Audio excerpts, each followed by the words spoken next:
ప్రియమైన దేవుని బిడ్డలారా, దేవుని యొక్క ఉచితమైన ఉన్నతమైన కృపను బట్టి ఆయన పరిశుద్ధ సన్నిధిలో మనం అందరం చేరి ఉన్నాం.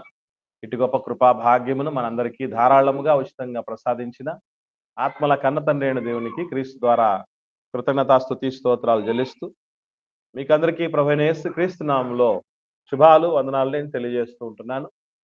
ఈ సమయంలో మనం మత్తయి సువార్త 10వ అధ్యాయంలో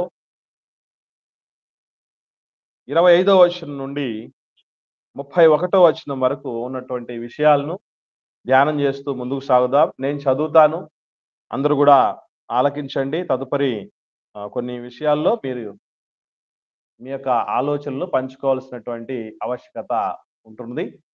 దయచేసి ఫాలో అవ్వండి. శిష్యుడు తన బోధకుని వలెను, దాసుడు తన యజమానుని వలెను ఉండినా చాలు. ఇంటి యజమానునికి బయల్జెబూలని వారు పేరు పెట్టి ఉండిన ఎడల ఆయన ఇంటి వారికి మరిని నిశ్చయముగా ఆ పేరు పెట్టుదురు గదా. కాబట్టి మీరు వారికి భయపడకుడి. మరుగైనదేదియో బయలుపరచక పడక పోదు, రహస్యమైనదేదియో తెలియబడకపోదు. చీకటిలో నేను మీతో చెప్పునది మీరు వెలుగులో చెప్పుడి, చెవిలో మీకు చెప్పబడినది మేడల మీద ప్రకటించుడి.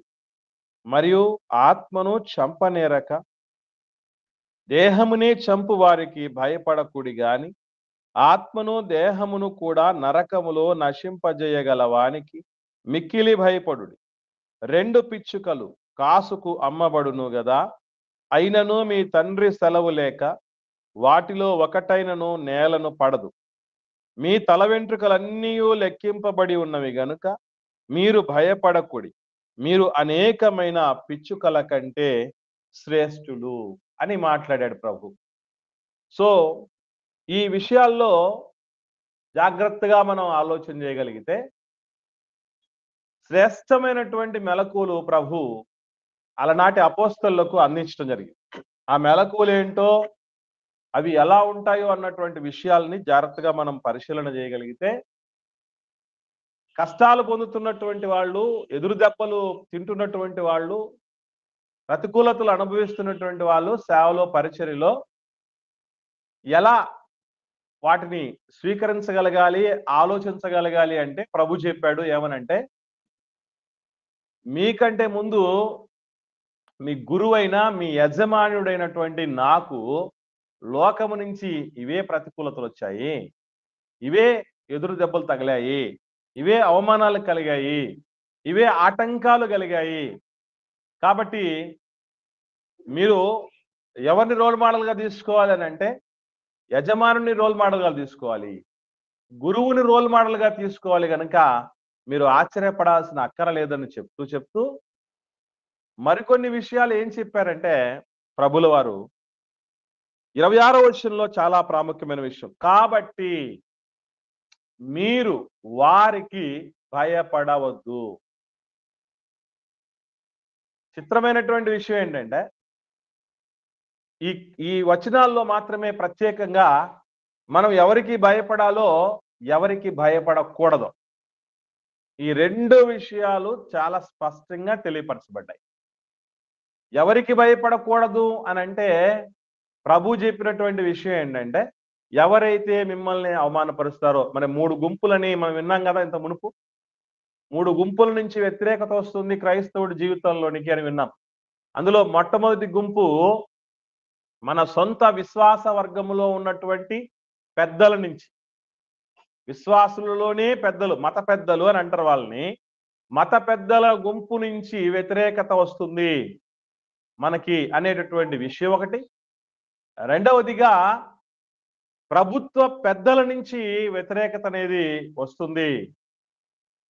మూడవది సొంత కుటుంబములో నుంచే, ఇంకా చెప్పాలంటే నాలుగవదిగా మరీ గొప్పదైనటువంటి ఆటంకం ఏంటంటే సొంత దేహము నుండే ఆటంకం మనకు వస్తుంది. అదే వీటన్నిటినీ చూసినప్పుడు మీరు భయపడొద్దు అని ఎందుకు చెప్తున్నాడంటే, ఎంత తోడైనా అటువంటి పరిస్థితుల్లో ముందుకొచ్చినప్పుడు భయపడే పరిస్థితులు వస్తాయి. భయపడే పరిస్థితులు వస్తాయి కనుక మీరు భయపడొద్దు అనే మాట చెప్పాడు ప్రభు. వాళ్లకు భయపడొద్దు అంటే వాళ్ళు ఏం చేయగలరు? ఎందుకు భయపడకూడదు అనంటే యేసు ప్రభులు వారు ఒక మాట చెప్తున్నాడు. అంటే మనల్ని ధైర్యపరుస్తూ చెప్పినటువంటి ఒక చక్కనైనటువంటి మాట ఏంటంటే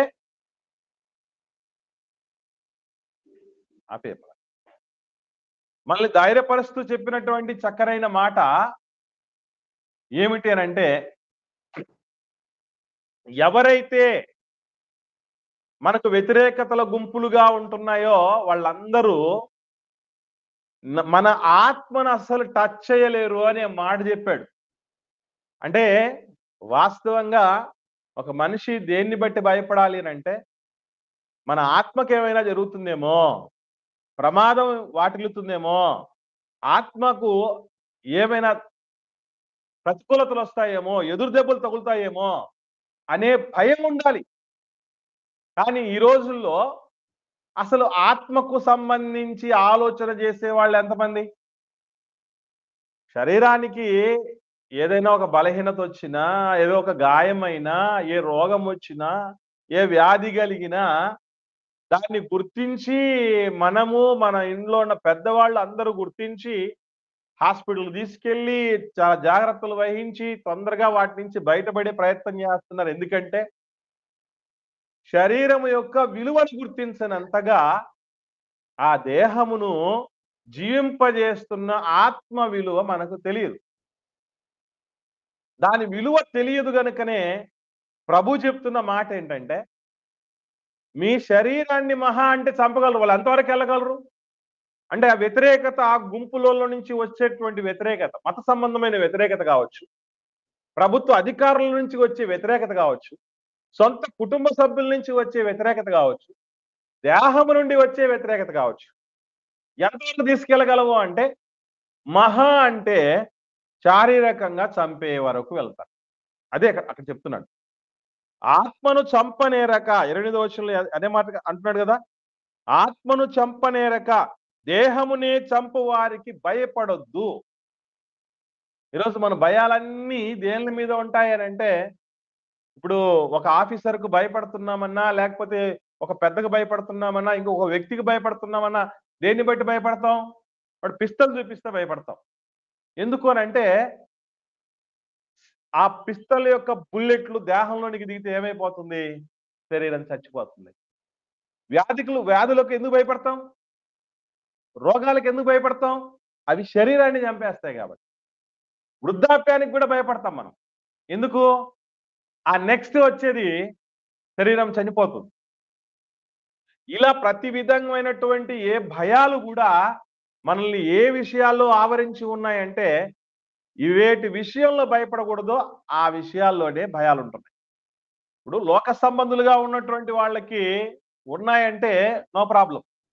వాళ్ళకు నిరీక్షణ లేదు, వాళ్ళ అన్యజనులు, వాళ్ళకు సత్యం తెలీదు, వాళ్ళకు ఆధ్యాత్మికత లోతులు తెలీదు, దేవుడు తెలీదు, ఇవన్నీ ఏం తెలియదు కాబట్టి వాళ్ళు భయపడుతున్నారంటే ఒక అర్థం ఉంది. కానీ ఈరోజు దేవుని పిల్లలుగా పిలువబడుతున్న మనలో కూడా ఈ భయాలు ఎక్కువగా ఉంటున్నాయి. అంటే ఇక్కడ మీరు గుర్తుంచుకోవాల్సిన విషయం ఒకటే, భయపడడం అనేది సర్వసాధారణమైన లక్షణం, ఉద్వేగం. ప్రతి మనిషి జీవితంలో ప్రతి మనిషికి ఎంత ఒకవేళ బయటికి చెప్పుకున్నా కూడా నాకే భయం లేదు అని చెప్పుకున్నా కూడా 100% ఏవో కొన్ని భయాలు ఉంటాయి. కానీ అది ఎంతవరకు ఉండాలి అంటే ఒక లిమిటేషన్ వరకు, ఒక పరిమితి వరకే ఉండాలి. మరీ ప్రాణం మీదకి పోయేంత భయం ఈ మధ్యకాలంలో మీకు తెలుసో తెలీదో, ఏమన్నా జరుగుతుందేమో, ఏమి జరగక మునిపే ఏమన్నా జరుగుతుందేమో అన్న భయంతో చచ్చిపోయిన ఉన్నారు చాలా మంది. కరోనా మరణాల్లో ఎక్కువ శాతం భయంతో చచ్చిపోయిన వాళ్ళే ఉన్నారంట. కరోనా వచ్చింది అని అంటే అదే ఆ సిమ్టమ్స్ చెప్తారు కదా, ఈ విధంగా ఉంటుంది లక్షణాలని. అది కరోనా కాకపోయినా కూడా ఇది కరోనా వచ్చిందేమో నేను నెక్స్ట్ చచ్చిపోతాను అనే ఉద్దేశంతో వాళ్ళు ముందు చచ్చిపోయారు. అంత భయాలు ఉండకూడదు. భయం ఉంటుంది సర్వసాధారణంగా ఎవరికైనా, కానీ అది ఎంతవరకు అంటే కొంతవరకే ఉండాలి. ఎంతవరకు ఉండాలో అంతవరకే ఉండాలి. అది నీ ప్రాణం, మన ప్రాణం తీసేంత స్థితికి తీసుకెళ్ళిపోకూడదు వాటిని. అందుకే చెప్తున్నాడు యేసు ప్రభుల వారు, ఎవరికి భయపడకూడదు అని అంటే మహా అంటే శరీరాన్ని చంపేటువంటి వాళ్ళ కోసం భయపడద్దు. ఇంకొక భరోసా ఆయన ఇచ్చింది ఏంటంటే, ఆయన ఇచ్చినటువంటి మరికొన్ని భరోసాలు ఏంటంటే, మీ ఆత్మకు డోకా లేదు. యేసుప్రభు దగ్గరికి వచ్చినప్పుడు ఆయన ఇస్తున్నటువంటి అద్భుతమైనటువంటి భరోసా అదే. అదేంటంటే ఆత్మకు నరక శిక్ష అనేది ఉండదు ఆయన దగ్గరకు వచ్చినప్పుడు. ఆయన దగ్గరకు వచ్చినప్పుడు రెండవ మరణం అనేటటువంటి దానికి అధికారం ఉండదు. అంటే అది ఆత్మకు వేసే శిక్ష, శాశ్వత శిక్ష. ఆ శిక్ష అనేది ప్రభు దగ్గరికి చేరుకున్నటువంటి వాళ్ళకి ఉండదు. అదే అంటాడు. ఒకసారి 25వ అధ్యాయం చూస్తే మత్తయి సువార్తలో ప్రభులు వారు ఆయన రెండవ రాకడ సందర్భంలో జరిగేటటువంటి వాటి గురించి మాట్లాడుతూ 46వ వచనం చూద్దాం. 46వ వచనంలో రెండు విషయాలైనటువంటి రెండు వర్గాలుగా ఉన్నటువంటి విభజించబడిన వ్యక్తుల యొక్క ఇతివృత్తం రాయబడింది. వీరు నిత్య శిక్షకు, నీతిమంతులు నిత్య జీవమునకు పోవుదురు. సో నిత్య జీవానికి ఎవరు వెళ్తారంటే, ఇప్పుడు లాజరు ఉన్నాడు. లాజరు చనిపోయిన తర్వాత ఆయన అబ్రహాము రొమ్మున ఆనుకొనుటకు కొనిపోబడ్డాడు, నెమ్మది పొందుచున్నాడు అని రాయబడింది. కానీ వాస్తవంగా వెళ్ళింది ఎవరు? శరీరమా ఆత్మన అంటే ఆత్మనే వెళ్ళింది. పేరు కూడా ఆత్మకే. ఈరోజు లాజరస్ అనే పేరు ధరించుకున్న భౌతికమైనటువంటి తొడుగు కాదు, లోనున్నటువంటి మహాశక్తికి దేవుడు అనుగ్రహించినటువంటి ఆ జీవానికి ఉన్నటువంటి పేరు. కాబట్టి ఆ లాజరు ఏమైపోయాడంటే నరకం తప్పించబడింది ఆయనకి. ఇంకా చెప్పాలంటే ఆయన నిత్య జీవానికి వారసుడు అయిపోయాడు. నిత్య శాంతికి, నిత్య నెమ్మదికి వెళ్ళిపోయాడు. ప్రభు దగ్గరికి వచ్చినటువంటి వాళ్ళకి ఆత్మకు ఎటువంటి ప్రమాదం ఉండదు. ఎందుకనంటే ఆయన అసలు లోకానికి ఎందుకు వచ్చాడని రాయబడింది. మనం చాలాసార్లు చదివాం. మళ్ళొకసారి చదువుదాం. లూకాసు సువార్త 9వ అధ్యాయంలో, లూకాసు సువార్త 9వ అధ్యాయంలో యేసుక్రీస్తు ప్రభుల వారి విషయం ఆలోచన చేస్తే 54, 55 వచనాల్లో యేసుక్రీస్తు యొక్క శిష్యులైనటువంటి యాకోబు, యోహాన్లు ఆకాశం నుండి అగ్ని దిగి వీళ్ళని నేను సంహరిస్తాను, ఎందుకంటే వీళ్ళు నిన్ను చేర్చుకోలేదు ప్రభువా, వీళ్ళని చంపేస్తాం అన్నటువంటి మాట చెప్పినప్పుడు ప్రభుల వారు వాళ్ళని గద్దిస్తాడు. ఏమని గద్దించాడు అనేది ఫుట్ నోట్ లో ఉంది. ఒకసారి చూద్దాం. లూకాసు సువార్త 9వ అధ్యాయం 54, 55 వచనాల్లో వారిని గద్దించెను అన్న దగ్గర ఆ ఫుట్ నోట్ లో ఏముంది చూడండి. మీరు ఎట్టి ఆత్మ గలవారో మీరు ఎరుగరు, మనుష్య కుమారుడు మనుషుల ఆత్మలను రక్షించుటకే గాని నశింపజేయుటకు రాలేదు. ఆత్మల రక్షకుడు ఆయన. కాబట్టి ఈ రోజు ప్రపంచంలో ఉన్న రక్షకులుగా పేరుగాంచిన వాళ్ళు మనం ఎంతో మందిని చూస్తాం. ఆ రక్షకులందరూ ఎవరు వాళ్ళు అంటే అంగరక్షకులు. అంటే అంగం అంటే అవయవాలని, దేహపు అవయవాలని రక్షించగలిగినటువంటి రక్షకులే ఈరోజు ప్రపంచవ్యాప్తంగా మనం చూస్తూ ఉన్నాం. పోలీసులు, బార్డర్ సెక్యూరిటీ ఫోర్స్ లో ఉన్నటువంటి వాళ్ళు, ఆర్మీలో ఉన్నటువంటి వాళ్ళు, ఈవెన్ డాక్టర్స్, ఇలా ఎంతమంది అయితే ఉన్నారో, ఇప్పుడు రోగ నిరోధక వ్యవస్థ, ఇమ్యూనిటీ పవర్ అంటారే, ఇవన్నీ ఎవరిని ప్రొటెక్ట్ చేస్తున్నాయి అని అంటే దేహమునే ప్రొటెక్ట్ చేస్తున్నాయి, శరీరాన్నే ప్రొటెక్ట్ చేస్తున్నాయి. కానీ లోనున్నటువంటి జీవానికి, ఆత్మకు ప్రొటెక్షన్ అనేది లేకుండా పోయింది. కానీ యేసు ప్రభు ఒక్కరు మాత్రమే ఆ రక్షణ ఇవ్వగలడు. అది శిష్యులకు, మనకు ఇస్తున్న భరోసా ఏంటంటే మీరు భయపడొద్దు, మీ ఆత్మకు ఏం డోకా ఉండదు అనే మాటలు చెప్తూ వస్తున్నాడు. ఇంకోటి ఏంటంటే మరింత క్లారిటీగా మనం ఆలోచన చేస్తే ప్రకటన గ్రంథం చూద్దాం. 20వ అధ్యాయము 14వ వచనంలో ప్రభునందు ఉండి మృతులైనటువంటి వాళ్లకు ఉన్నటువంటి ఒక గొప్ప ఆధిక్యత అక్కడ రాయబడి ఉంది. ప్రకటన గ్రంథం 20వ అధ్యాయము 14వ వచనంలో మరణమును, మృతుల లోకమును అగ్నిగుండములో పడవేయబడిను. ఈ అగ్నిగుండము రెండవ మరణము. అంటే ఈ అగ్నిగుండములోనికి మనము పోము. ఎందుకంటే ఎప్పుడైతే బాప్తిసం తీసుకుని ప్రభులోనికి వస్తామో, సంఘంలోనికి వస్తామో, వాళ్ళ పేరు ఎక్కడ ఉంటదట? కింద ఒక మాట చూడండి, ఎవని పేరైనను అన్న దగ్గర ఆ ఫుట్ నోట్ లో ఒక మాట కూడా ఉంది. ఏముంది? ఎవడైనను అని లేదా? ఎవని పేరు అయినా ఎవడైనా ఒకటే. కాబట్టి పేరు ఎవరికి ఉంది? ఆ వ్యక్తికే ఉంది. ఏ వ్యక్తి అంటే ఆత్మ. సరే, జీవ గ్రంథమందు వ్రాయబడినట్టు కనబడని ఎడల వాడు అగ్నిగుండములో పడవేయబడును. అంటే ఎప్పుడైతే మనం బాప్తిసం తీసుకుని దేవుళ్ళలోకి వస్తామో మన పేరు జీవ గ్రంథంలో రాయబడి ఉంటది. ఆ జీవ గ్రంథంలో రాయబడి ఉన్నది తుడిచిపెట్టుకోవటం కూడా మన చేతుల్లోనే దేవుడు పెట్టాడు. తుడిపేసుకోవటం కూడా మన చేతుల్లోనే ఉంది. అంటే మనం దేవుడి నుంచి దూరం అయిపోయి ఆయన మాటలను పెడచెవిని పెట్టి ఆయన ఆజ్ఞలను పట్టించుకోకుండా మన బాధ్యతలు మనం విస్మరించి ఇష్టం వచ్చినట్టు వ్యవహరించి ప్రతి మంచి పనిని వాయిదా వేసి ఇలాంటి పరిస్థితుల్లో ఉంటే ఖచ్చితంగా మనకు రెండవ మరణం సంభవిస్తుంది. అంటే నరక శిక్ష, అగ్నిగుండము లో పడిపోతాము. ఆ అగ్నిగుండం నుంచి తప్పించబడతారట ప్రభు దగ్గరకు వచ్చినటువంటి వాళ్ళకి. కాబట్టి మీరు ఎవరి కోసం భయపడాలి తెలుసా? మనం పాపం చేసినప్పుడు మనల్ని ఎవరైతే అగ్నిగుండంలో పడేస్తాడో వాళ్ళకు భయపడండి అది చెప్తున్నాడు. ఎందుకనంటే మహా అంటే శరీరాన్ని చంపేటువంటి వాడు ఎంతసేపు మనల్ని బాధ పెట్టగలడు? కొన్ని నిమిషాలే. ఆ ప్రాణం ఉన్నంత వరకే విలవిల్లాడతాం. ప్రాణం పోయిందంటే ముక్కలు ముక్కలు ముక్కలు ముక్కలు కైమా కొట్టేసినా కూడా దేహానికి ఏం కాదు. అందుకే మంచి మంచి రుచికరమైనటువంటి కోరుకున్న మంచి పదార్థాలతో నింపబడిన ఈ నోరు చచ్చిన తర్వాత దేంతో నింపబడుతుంది? మట్టితో నింపబడుతుంది. ఆ తర్వాత పురుగులతో నింపబడుతుంది కదా. మనమే ఏం చేస్తాం? తీసుకెళ్లి మట్టేస్తాం. ముందు పాస్టర్ గారు వేస్తారు, తర్వాత మిగతా వాళ్ళందరూ మట్టేసి కొడతారు. మట్టేసేసి పూడ్చేసి వచ్చేస్తారు. కాబట్టి మట్టికి చేరేటటువంటి దాని గురించి ఆలోచన చేయాల్సిన అక్కరలేదు. ఆత్మ విషయంలో ఎవరి కోసం భయపడాలి అని అంటే మనల్ని దేవుడు సర్వశక్తిమంతుడు అని చెప్తామే, ఈ ప్రపంచంలో ఆత్మను ఏమీ చెయ్యలేనటువంటి వాళ్ళే ఉన్నారు ప్రపంచంలో.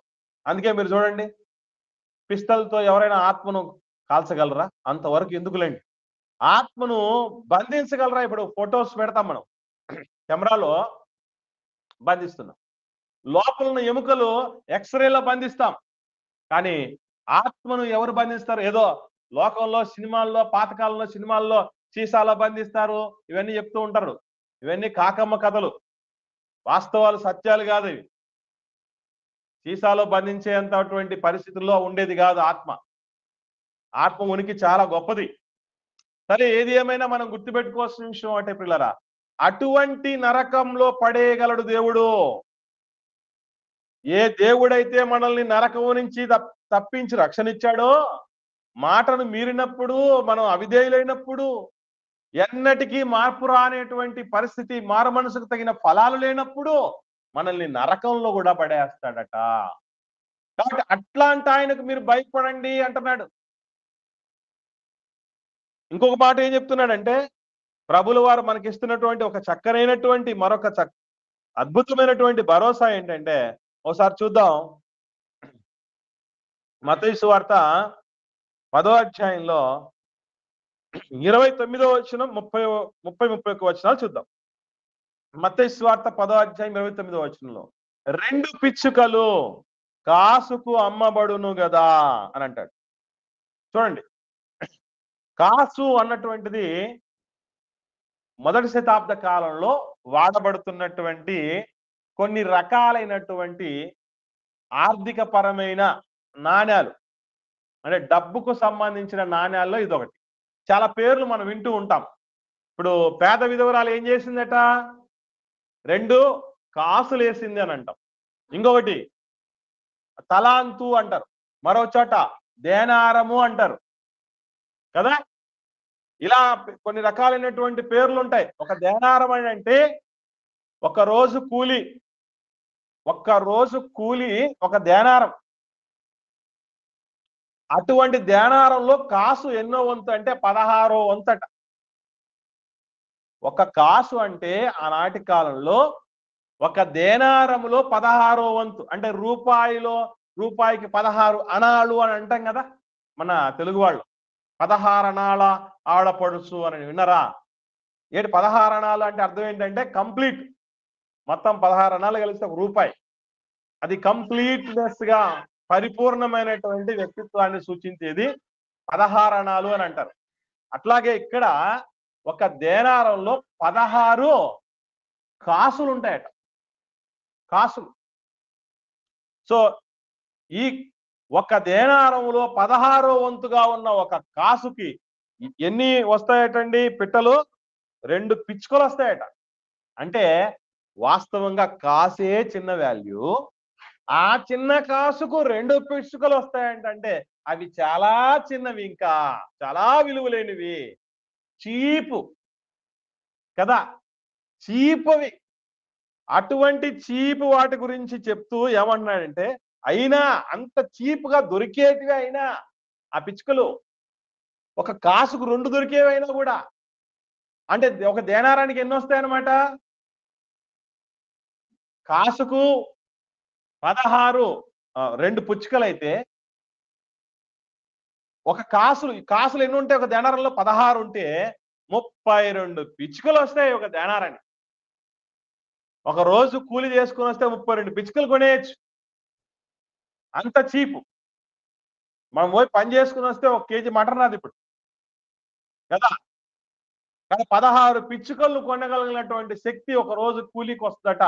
అంత చీప్గా ఉండేటటువంటి దొరికేటటువంటి పిచ్చుకల విషయంలో కూడా ప్రభు చెప్తున్న మాట ఏంటంటే, అయినను మీ తండ్రి సెలవు లేక వాటిలో ఒకటైనను నేలను పడదు అంటారు. తండ్రి సెలవు లేకుండా నేలను పడనే పడదట. అంటే ఎందుకు చెప్తున్నాడు ఈ మాట? క్లారిటీగా ఉంటది కింద.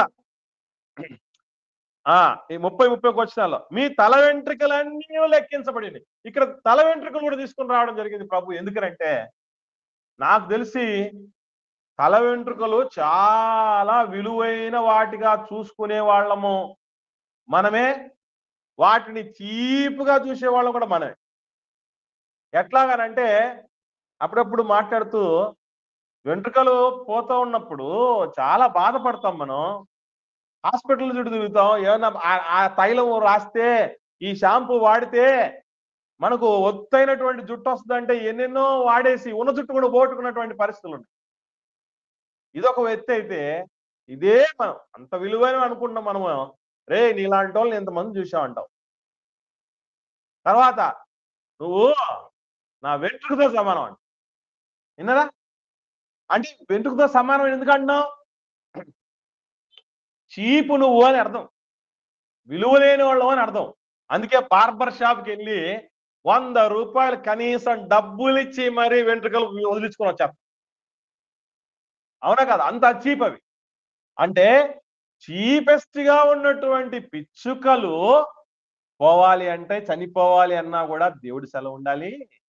అలాగే చాలా చీపు నువ్వు అని మనం వెంట్రుకలను పోలుస్తాం కదా. ఎందుకంటే మనం స్నానం చేసినప్పుడు ఎండిపోతాయో తెలియదు, చిక్కు తీసుకున్నప్పుడు ఎండిపోతాయో తెలియదు, ఇలా ఎన్ని రకాలుగా ఎప్పుడెప్పుడు పోయాయో ఏముంటుందో మనకు తెలియదు. ఎందుకంటే వాటికి మీద మనకు లెక్క చేయం వాటి. అలా లెక్క చేయని వాటి లెక్క కూడా దేవుడి దగ్గర ఉంది. ఈ మాట కూడా ఎందుకు చెప్తున్నాడంటే, కిందికి వస్తే ఒక మాట అంటాడు, మీరు అంటే కనుక భయపడకూడదు అనే మాట. అంటే వీటికి మన భయం లేకుండా బతకడానికి ఏంటి సంబంధం అని అంటే, యేసుప్రభు చెప్తున్నాడు దానికి, మీరు అనేకమైన పిచ్చుకల కంటే, ఇంకా చెప్పాలంటే మీరు లక్షలాది కోట్ల కొలది వెంట్రుకల కంటే శ్రేష్ఠులు. మనిషి ఒక్కడే, కానీ వెంట్రుకలు మాత్రం లక్షలు ఉంటాయి కదా. కాబట్టి విలువ, మీరు అనేకమైన పిచ్చుకల కంటే శ్రేష్ఠులు, మీరు అనేకమైన వెంట్రుకల కంటే శ్రేష్ఠులు. అంటే ఈ మాట చెప్పడం అనుకున్న అర్థం ఏంటంటే, విలువ లేని పిచ్చుక రాలాలన్నా దేవుడి సెలవు ఉండాలన్నప్పుడు, శ్రేష్ఠుడు అయిన నువ్వు నేను మనం రాలిపోవాలంటే దేవుడి సెలవు లేకుండా జరుగుతుందా? అంటే వాడెవడో చంపితే చచ్చిపోం మనం, గుర్తుపెట్టుకోండి. వీళ్ళెవరో టార్గెట్ చేస్తే మనం ఏమైపోం. వాళ్ళు ఏదో దిగజార్చాలనుకుంటే, వాళ్ళు ఏదో మనల్ని ఏదో మానసికంగా కుంగుబాటుకు గురి చేయాలంటే, మనం నష్టపెట్టాలంటే, నాశనం చేయాలంటే మన వల్ల అవ్వదు. వాళ్ళ వల్ల కాదు. చాలా మందికి తెలియక ఏమనుకుంటారంటే, మేము నాశనం అయిపోవడానికి వీళ్ళే కారణం అంటారు. విన్నారా ఈ మాటలు? వాళ్ళేనండి మమ్మల్ని నాశనం చేసింది. వాళ్ళేనండి మమ్మల్ని ఇటు చేసిందని. ఈ ప్రపంచంలో దేవుడి సెలవు లేకుండా మన వెంట్రుక కూడా రాలదట. అంటే దేవుని పిల్లలకి దేవుడిస్తున్నటువంటి భద్రతా వలయం ఎంత గొప్పదంటే, మీకు డౌట్ రావచ్చు. మరి ఇంతగా ప్రొటెక్ట్ చేస్తాము, మీరు భయపడొద్దని చెప్పాడు కదా! మరి అపోస్తలులకి ఎన్ని బాధలు కలగలేదు? ఎన్ని ఇబ్బందులు కలగలేదు? ఎంతమంది అవయవాలు కోల్పోలేదు? ఎంతమంది ప్రాణాలు కోల్పోలేదు? ఎంతమంది ఇంటికి పెద్ద దిక్కు కోల్పోలేదు? స్టెఫెన్ కోల్పోయారు. స్టెఫెన్‌కి పెళ్లయింది. భార్య, పిల్లలున్నారు. స్టెఫెన్ ఇంటి వారని రాయబడింది. మరి స్టెఫెన్ లాంటోళ్ళు చచ్చిపోయారు. ఎందుకు అనంటే గుర్తుపెట్టుకోండి. ఇన్ కేస్ దేవుడు అలో చేసిన ఇటువంటి వాటికి దాని వెనక 100% ఒక మంచి దాగుంటుంది. ఏమిటా మంచి? అంటే దేవుని పిల్లలు చచ్చిపోవటం కూడా మంచేనా అంటే, దేవుడు తన పిల్లలను దేనికి గురి చేసినా అది ఎంతో ఉపయోగకరమైనటువంటి మేలే దాగి ఉంటుంది దానిలో. ఏం మేలు అనంటే మొట్టమొదటి విషయం గుర్తుపెట్టుకోండి. స్టెఫెన్ గారి విషయం ఆలోచన చేద్దాం. స్టెఫెన్ గారు ఒక్క ప్రసంగంతో చనిపోయారు. ఒక్క ప్రసంగంతో ఆయన చనిపోయాడు. ఆ తదుపరి ఏమొచ్చింది ఆయనకి? విశ్రాంతి వచ్చేసింది. నెమ్మది వచ్చేసింది.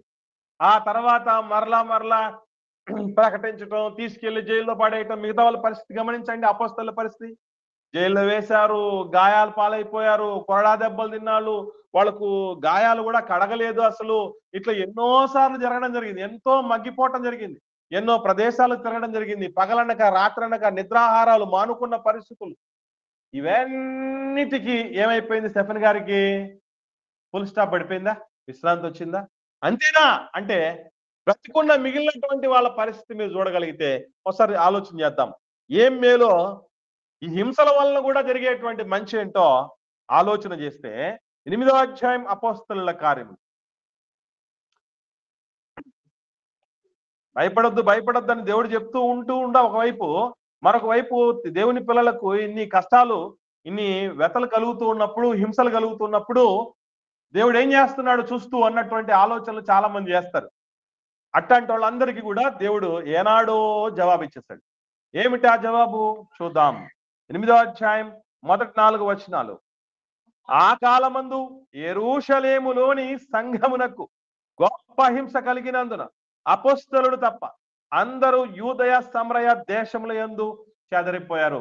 అప్పటి వరకు సమిష్టిగా ఉన్నటువంటి వాళ్ళు, పవిత్రమైనటువంటి హృదయంతో ఉన్నటువంటి వాళ్ళు, ప్రజలందరి వల్ల దయ పొందినటువంటి వాళ్ళు, ప్రతిదినము దేవాలయంలో తప్పక కూడుకుంటున్నటువంటి వాళ్ళు, రొట్టె విరుస్తున్నటువంటి వాళ్ళు, ప్రార్థన చేస్తున్నటువంటి వాళ్ళు, సువార్త పరిచర్యలు సంఘటితంగా చేస్తున్నటువంటి వాళ్ళు, అనుదినము శిష్యుల సంఖ్యను విస్తరింప చేసుకుంటున్నటువంటి వాళ్ళు, ఇలా అద్భుతంగా సాగుతోంది ప్రారంభ దశలో ఉన్న క్రైస్తవం. ఈ టైంలోనే ఏం జరిగింది? దీన్నే ఏమంటారంటే, యెరూషలేము సంఘానికి గొప్ప హింస కలగటం అంటే క్రీస్తు శకం 70లో రోమా చక్రవర్తి దండయాత్ర జరిగింది. అంటే యేసు ప్రభు శిష్యులు వచ్చేసి యెరూషలేము దేవాలయాన్ని చూపిస్తూ, ప్రభువా ఈ కట్టడాల గురించి నీకు తెలుసా అని మాట్లాడితే, రాయి మీద రాయి లేకుండా కూలదోయబడే రోజు వస్తుందని చెప్తాడు కదా ప్రభు. అదే రోమా చక్రవర్తి యొక్క దాడిలో ఇదేమైపోయిందంటే యెరూషలేము దేవాలయం మళ్ళా పాడైపోవటం జరిగింది. అది భయంకరమైనటువంటి హింస. సో అటువంటి హింస జరిగినటువంటి పరిస్థితుల్లో అందరూ చెదిరిపోయారు. చెదిరిపోయినోడు ఏం చేయగలడు? ఇప్పుడు మన కుటుంబం ఉందండి. 20 మంది ఉండే కుటుంబం అనుకుందాం. ఏదో ఒక ప్రమాదం సంభవించింది కుటుంబంలో. అసలు ఇంత ముందు జరిగినటువంటి పెద్ద ప్రమాదం ఏంటి తెలుసా? సంఘానికి స్టెఫెన్ గారు చచ్చిపోయారు. 7వ అధ్యాయం ఎండింగ్కి వచ్చేసరికి స్టెఫెన్ గారు మరణం మనం చూస్తాం. ఆ తదుపరి మరలా ఏం జరిగింది? సంఘం అంతటికి, యెరూషలేములో ఉన్న సంఘం అంతటికి కూడా హింస కలిగింది. అప్పుడు పుట్టకొకరు చెట్టుకొకరు, భార్యకు భర్త లేనటువంటి వాళ్ళు, భర్తకు భార్య లేనటువంటి వాళ్ళు, అమ్మనాలకు పిల్లలు లేనటువంటి వాళ్ళు, పిల్లలకు అమ్మనాలు లేనటువంటి వాళ్ళు అలాగా చెదిరిపోయారు. అయినా ఎందుకు చెదిరిపోవటం జరిగింది? దాని వెనక జరిగిన మేలేంటి అంటే ఇది చదువుదాం. 4వ వచనం. కాబట్టి చెదరిపోయిన వారు. ఎందుకు కాబట్టి చెప్పండి? దేన్ని కాబట్టి? దేన్ని కాబట్టి? వాళ్ళు చెదిరిపోయారు కాబట్టి. చెదిరిపోవడం దేనివల్ల? హింస కలిగింది కాబట్టి. అర్థమవుతుందా? కాబట్టి అన్న పదం ఏంటంటే, ఏంది ఇలా జరిగినందుకు, ఈ హింస జరిగినందుకు, ఇలా చెదిరిపోయినందుకు, స్టెఫెన్ గారు చనిపోయినందుకు, సౌలు గారు ఏం చేస్తున్నారట? ఇంటింటా జొచ్చి స్త్రీలను, పురుషులను ఈడ్చుకొని పోయినందుకు ఏం జరిగిందట? 4వ వచనంలో చూద్దాం. చెదిరిపోయిన వారు సువార్త వాక్యమును ప్రకటించుచు సంచారము చేసిరి. అంటే ఇది మేలా కాదా లోకానికి? ఇటు చనిపోయిన వాళ్లకు నెమ్మది, ఇటు బతికినోళ్లకు ఏముంటో తెలుసా స్ఫూర్తి? నేను కూడా మరో స్టెఫన్ అవుతాను అయితే. అంతేనా? అంతకంటేనా? నన్ను కూడా రాళ్ళతో కూడా చంపేస్తారు, అంతేనా? అంతకంటేనా? వెళ్ళు. కానీ నా ప్రభు కోసం ఎంత వీరోచితమైన పోరాటం చేశాడు స్టెఫెన్ అని స్ఫూర్తి పొందుతారు బతికున్నోళ్ళు. మరింత విశదంగా ఆలోచన చేస్తే పౌలు గారు అంటారు, ఒకసారి చూద్దాం. పౌలు గారు ఫిలిప్పీలకు రాసిన పత్రిక 1వ అధ్యాయం. పౌలు గారు ఫిలిప్పీలకు రాసిన పత్రిక 1వ అధ్యాయం 12వ వచనం నుండి చూద్దాం. 12 నుంచి 14 వచనాల వరకు చాలా జాగ్రత్తగా ఆలోచన చేస్తే అక్కడ ఏమని రాయబడింది? సహోదరులారా, నాకు సంభవించినవి సువార్త మరి ఎక్కువగా ప్రబలమగుటకే సమకూడెనని మీరు తెలుసుకొనగోరుచున్నాను. ఏమన్నాడు? ఆయనకి ఏం కలిగి అనుకున్నారు? కలిగినవనగానే మనం ఏమనుకుంటామంటే ఆస్తి కలిగిందో, లేదా సంతానం కలిగిందో, భార్య వచ్చిందో, ఇల్లు కట్టుకున్నాడో, ఇదే కాదు. అసలు ఆయనకి ఏం కలిగాడు? కింది చూడండి. ఎలాగనగా నా బంధకములు క్రీస్తు నిమిత్తమే కలిగినవి అని ప్రేతోర్యమును సేనలోని వారికందరికీ తక్కిన వారికందరికీ స్పష్టమాయను. మరియు సహోదరులైన వారిలో ఎక్కువ మంది నా బంధకముల మూలముగా ప్రభువునందు స్థిర విశ్వాసము గలవారై నిర్భయముగా దేవుని వాక్యము బోధించుటకు మరి విశేష ధైర్యము తెచ్చుకొనిరి. దేన్ని బట్టి ధైర్యం తెచ్చుకున్నట్టు? స్థిరంగా విశ్వాసంలో ఉండాలి. అంటే ఇదిగో ఇటువంటి కష్టాలు వచ్చినప్పుడు, ఇటువంటి ప్రతికూలతలు వచ్చినప్పుడు, హింసలు కలిగినప్పుడు, ఉపద్రవాలు వచ్చినప్పుడు మనం వెనకాడితే ఎలాగరా? పౌలు గారు చూడు ఎలా నిలబడ్డారు, ఎదురు నిలబడి. ఒక స్టెఫెన్ చూడండి, అపోస్తలులు చూడండి, ప్రారంభ శతాబ్దంలో ఉన్న క్రైస్తవులు చూడండి, వాళ్ళు మనకు స్ఫూర్తి ప్రదాతలుగా మిగిలారు. వాళ్ళు చనిపోవటం వల్ల వాళ్ళకి నెమ్మది వచ్చింది, బతికున్న వాళ్ళలో ధైర్యం నింపబడడం జరిగింది. ఇవన్నీ మేలుకే ప్రియులరా, మేలుకే తప్ప కీడుకు కాదు అని మర్చిపోకూడదు. అందుకే ఒక వ్యక్తిని మరణానికి అప్పగించాడు అంటే దేవుడు, దాని వెనక 2 రకాలైనటువంటి ఉపయోగాలు, ప్రయోజనాలు ఉన్నాయి. మొట్టమొదటిది ఏంటి అంటే ఆ వ్యక్తికి విశ్రాంతి, శాశ్వత విశ్రాంతి. రెండవది, చనిపోయినటువంటి ఆ వ్యక్తిని స్ఫూర్తిగా తీసుకొని స్థిరమైన విశ్వాసులు, అంటే అల్ప విశ్వాసులు, బలహీన విశ్వాసులు కాకుండా స్థిరమైన విశ్వాసులు కలిగి ధైర్యంగా ముందుకు సాగుతారు. మీరు చూడండి, కావాలంటే ఎవరైనా కూడా బాగా కష్టాలు వచ్చినటువంటి వాళ్ళని జ్ఞాపకం చేసుకుంటే, మనకు కష్టం వచ్చినప్పుడు మనకంటే ఎక్కువ కష్టాలు వచ్చిన వాళ్ళు జ్ఞాపకం చేసుకుంటే మనకేమనిపిస్తుంది తెలుసా? వాళ్ళు పొందిన కష్టాలతో పోలిస్తే నాకు వచ్చిన కష్టం ఎంత? స్ఫూర్తి వచ్చేస్తుంది. అలా 2 రకాలైన ప్రయోజనాలు ఉంటాయి. అంటే ఒక మనిషిని మరణానికి దేవుడు అప్పగిస్తున్నాడంటే ఇంత పర్పస్ ఉంటుంది పిల్లరా. మనకేమనుకుంటాం? మనకు తెలియక స్టెఫెన్ గారి ఇంటి వాళ్ళు బాగా అర్థం చేసుకున్నారు. వాళ్ళు మంచి మెచ్యూరిటీ కలిగినటువంటి వాళ్ళు. ఇదే మనలో లాంటి జరిగితే ఏమవుతుందంటే పరిస్థితులు, ఏం దేవుడు ఎక్కడున్నాడు? నేను యెహోవా యందు భయభక్తులు గల వారి చుట్టూ దూతలు కాపలా ఉంచుతారన్నాడు కదా. ఏది? అసలు దేవుణ్ణి ప్రశ్నించే స్థితికి మనిషి వెళ్ళటం అంటే దానికంటే మించిన ప్రమాదం మరొకటి లేదు పిల్లలు. ఆయన ప్రశ్నించకూడదు. ఎందుకనంటే మంటి పెంకుల్లో ఒకటైనటువంటి వాళ్ళం మనం. మన మీద మనకు ఏ హక్కు ఉంది? మన వాళ్ళకి ఏ హక్కు ఉంది? అసలు ఏం చేశాం వాళ్ళకి సంబంధించి? మనం తల మీద మనం ఏదో అంటాం కదా, నా వెంట్రుకతో సమానం అని. దాన్ని చేయలేం మనం. దాన్ని చేసే విషయం పక్కన పెట్టండి. ముందు తెలుపుగా ఉన్నదాన్ని నలుపుగా చేయలేం, నలుపుగా ఉన్నదాన్ని తెలుపుగా చేయలేం. ఈ మధ్యకాలంలో ఎవరు చూసినా ఏమైపోయారంటే, మా ఆయన దేవుడు తీసుకెళ్ళాడు, ఎక్కడున్నాడు దేవుడు అని మాట్లాడతారు. అంటే ఎప్పటికి ఇక్కడే ఉంటామని దేవుడు ఏమైనా చెప్పాడు నీకు నాకేమన్నా? ప్రభు నమ్ముకున్న తర్వాత నువ్వు అసలు చావనే చావు, నీకే రోగాలు రావని ఏమైనా చెప్పాడా? లేదే.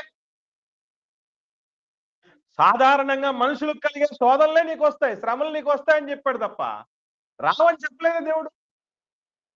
కాకపోతే ఆయన నమ్ముకున్న వాళ్ళకి దేవుడిస్తున్న భరోసా ఏంటంటే, వాటిని తప్పించుకోవడానికి కూడా శక్తినిస్తాడు. ఆ శ్రమలలో కూడా విజయాన్ని కలిగి ఉండటం ఎలాగో నేర్పిస్తాడు ఆయన. ఇంకా లేదు, ఇంక మరణానికి అప్పగించాడంటే ఇదిగో ఇంకా నీకు ఏ ఇబ్బందులు లేవు అని, ఏ ఇరుకులు లేవు, ఏ సవాళ్లు లేవు, ఏ కొరడా దెబ్బలు లేవు, ఏ చెరసాల బాధలు లేవు, ఏ ఆత్మరక్షణ భారం లేదు. ప్రసవ వేదన, ఒక మనిషికి క్రీస్తు స్వరూపం ఏర్పాటు అవ్వాలంటే ప్రసవ వేదన అంట. ఇక ఇటువంటి ప్రసవ వేదనలు ఏముండవు. ఒక ఆడ కూతురికి నేను స్వయంగా చాలా మంది ఆడబిడ్డల్ని గమనించాను. చాలా సంతోషం ఎప్పుడు పడతారంటే, పిల్లలు లేకుండా ఆపరేషన్ చేసినప్పుడు సంతోషపడతారు వాళ్ళు. ఎందుకు? ఈ బాధలకన్నిటికీ పోయిందిరా, ఫుల్ స్టాప్ పడిపోయిందని. 100% అంతే. అలాంటి వేదనలన్నిటికీ ఫుల్ స్టాప్ అటువైపు దైవజనుడికి ఇక బతుకున్నటువంటి మిగిలిన వాళ్ళకి ఒక ధైర్యం, ఒక స్ఫూర్తి కలిగినటువంటి పరిస్థితి మిగిలినటువంటి విశ్వాసులు. ఇన్ని అర్థాలు ఉంటాయి, ఇన్ని లోతులు ఉంటాయి దేవుడు నిర్ణయం తీసుకుంటే. అందుకే దేవుడి సెలవుతోనే ఏదైనా జరుగుతుంది. అంటే నువ్వు నేను ఒకవేళ పరిచర్యలో పోయామండి. నిజంగా ఈ మధ్య కాలంలో ఎవడు మనల్ని రాళ్ళతో కొట్టి చంపేవాళ్ళు ఎవరు లేరు. వాస్తవంగా చెప్పాలంటే రాళ్ళతో కొట్టి చంపేంత వాళ్ళు ఎవరు లేరు. గ్రాహం స్టేన్ లాంటి వాళ్ళని కాల్చేసి వెహికల్లో ఉండగానే కాల్చి చంపేసినటువంటి లాంటి వాళ్ళు ఎవరు లేరు. ఎందుకంటే బైబిల్ కాలిస్తేనే గగ్గోలు పెట్టి చంపేస్తున్నాం అందరిని మనం. అలాంటిది మన జోలికి వచ్చినటువంటి పరిస్థితి ఉంటే అంత ఈజీగా వదిలిపెట్టరు కదా మనోళ్ళు. సరే, ఏది ఏమైనా ఇంకేమైనా ఇంతకు మించి అప్పుడు ఈ పరిస్థితులు ఏమైనా రిపీట్ అయితే అప్పుడు కూడా ఎవరు బాధపడాల్సిన పని లేదు. ఇది గుర్తుపెట్టుకోండి. ఒకసారి ఫిలిప్పీలు రాసిన పత్రికలోనే ఇదే మొదటి అధ్యాయంలో 19-20 వచనాలు కూడా చూసి మనం ముగించుకుందాం. 19-20 వచనాలు. మరియు నేను ఏ విషయంలోనూ సిగ్గుపడక ఎప్పటి వలనే ఇప్పుడును పూర్ణ ధైర్యముతో బోధించుట వలన నా బ్రతుకు మూలమునైనను సరే, చావు మూలముగానైనను సరే, క్రీస్తు నా శరీరమందు ఘనపరచబడునని నేను మిగుల అపేక్షించుచు నిరీక్షించుచున్న ప్రకారముగా మీ ప్రార్థన వలనను యేసుక్రీస్తు యొక్క ఆత్మ నాకు సమృద్ధిగా కలుగుట వలనను ఆ ప్రకటన నాకు రక్షణార్థముగా పరిణమించునని నేను ఎరుగుదును అంటున్నాడు. బోధించుటలో పూర్ణ ధైర్యంతో నేనున్నాను అంటే ఎందుకు? చుట్టూ ఒక భయంకరమైనటువంటి సింహపు నోరు అని చెప్పబడింది. రోమా ప్రభుత్వం యొక్క పరిపాలన సింహపు నోటు. అప్పుడప్పుడు చెప్తూ ఉంటారు, పోయి సింహం నోట్లో పడ్డారా తలదూర్చారంటారు. ఏలో సింహం నోట్లో తలదూర్చడం అంటే ఏం అర్థం? ఇంకా ఈ బతకడు వాడు అని అర్థం. అలాంటి ప్రమాదం, బతకటానికి ఛాన్సెసే లేవు అన్నటువంటి పరిస్థితిలో ఉండటం అని అర్థం. అటువంటి సింహపు నోట నుండి కూడా, అంటే ఎదురుగుండా నా కోసం బంధకాలు ఎదురుగా ఉంటున్నాయి నాకు తెలుసు అంటాడు. నా కోసం క్రూరమైన తోడేళ్ళు ఎదురు చూస్తూ ఉంటాయి, మృగాల కోసం నేను ఎదురెళ్తున్నానని తెలుసు. యేసుప్రభు కూడా క్లారిటీగా చెప్పేశాడు కదా, మిమ్మల్ని ఎక్కడ పంపిస్తున్నా అన్నాడు? మీరు గొర్రెలే, మిమ్మల్ని ఎక్కడ పంపిస్తున్నా అన్నాడు?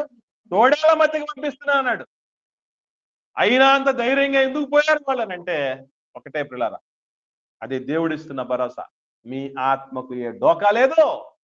మహా అంటే వాళ్ళు మీ శరీరాన్ని చంపగలరు. అలా చంపటం వల్ల మీకు విశ్రాంతి వస్తుంది. మిమ్మల్ని చూసి 10 మంది స్ఫూర్తి పొందుతారు. వాళ్ళలో ఉన్న పిరికితనం పోగొట్టుకుంటారు. అన్ని విధాలుగా మేలవుతుంది. అందుకే లోకములో గుర్తుపెట్టుకోవాల్సిన విషయం ఏంటంటే, ఎట్లాగూ పోతాం, ఎట్లాగూ అన్ని వదిలేసి వెళ్ళిపోతాం, ఎంత సంపాదించినా. కానీ పోయే లోపే దేవుడి కోసం చెయ్యాల్సినవి చేసిపోతే ఇక్కడ రాబోయే లోకంలో 2 విధాల్లో కూడా గొప్ప లాభసాధకమైనది కనుక భక్తి విషయంలో ఎవరూ వెనకాడకుండా మనం అందరం జాగ్రత్త వహించాలి. మన పక్షాన లోకాలను కలగజేసిన సృష్టికర్త ఉన్నాడు. ఒకవేళ ఆయన దేనికి అప్పగించినా కూడా దాని వల్ల కూడా మనకు మన చుట్టూ ఉన్న దేవుని పిల్లలందరికీ మేలవుతుంది తప్ప ఏ కీడు ఉండదు. ఇది ప్రభు ఆనాడు అపోస్తలులకు ఇచ్చిన స్ఫూర్తివంతమైనటువంటి హెచ్చరికలు. మనం గమనించాలి పిల్లలు. ప్రభు పోయిన తర్వాత వాళ్ళు ఎటువంటి సేవ ఎందుకు ఇంత గొప్పగా జరిగించారంటే ప్రభు వాళ్ళలో నింపినటువంటి స్ఫూర్తి అది. అపోస్తలులో నింపినటువంటి స్ఫూర్తి అది. అదే స్ఫూర్తితో మనం కూడా బ్రతకగలిగితే ప్రారంభ సంఘపు ఛాయలు నేటి సంఘపు ఛాయల్లో ఖచ్చితంగా కనబడతాయి. మనం అనేకులు లోకంలో ఉన్న వాళ్ళని దేవుళ్ళలోనికి తీసుకురాగలుగుతాం. మన కుటుంబాన్ని మనం కాపాడుకోగలుగుతాం. ఎన్ని చేయలేకపోయినా కనీసం మనల్ని మనం కాపాడుకోగలుగుతాం. కాబట్టి ఇది విషయం.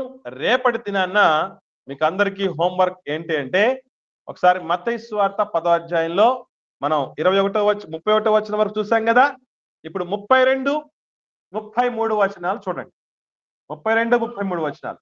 మనుషుల ఎదుట నన్ను ఒప్పుకొని వాడెవడో పరలోకమందున్న నా తండ్రి ఎదుట నేను వారిని ఒప్పుకొందును.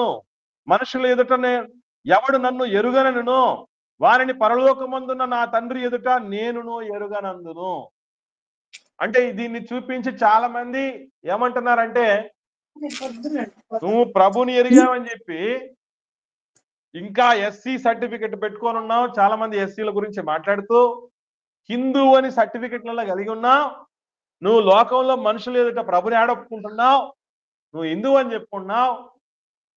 కాబట్టి నువ్వు సర్టిఫికెట్ మార్చుకోకపోతే పరలోకమందున్న దూతల ఎదుట గాని దేవుడి ఎదుట గాని ప్రభువు ఒప్పుకోడని చెప్తున్నాడు. కాబట్టి మనం సర్టిఫికెట్స్ మార్చుకోవాల్సిందే అని మాటలు చెప్తున్నారు. నిజంగా ఇది ఎంతవరకు సమంజసం? మనం నిజంగా మనుషులు ఎదుట ఒప్పుకోవటం అన్నటువంటి మాట ప్రభు చెప్పటం అనుకున్నటువంటి ఆంతర్యం ఏంటి? దీని వెనక ఉన్నటువంటి విషయం ఏంటి అన్నది రేపటి దినపు పాఠంలో మనం నేర్చుకుందాం. ఈ లోపల మీరు కూడా ఆలోచన చేస్తూ ఉండండి. సో ఇప్పటి వరకు విన్నటువంటి పాఠంలో ఎవరికైనా ఏమైనా సందేహాలు ఉంటే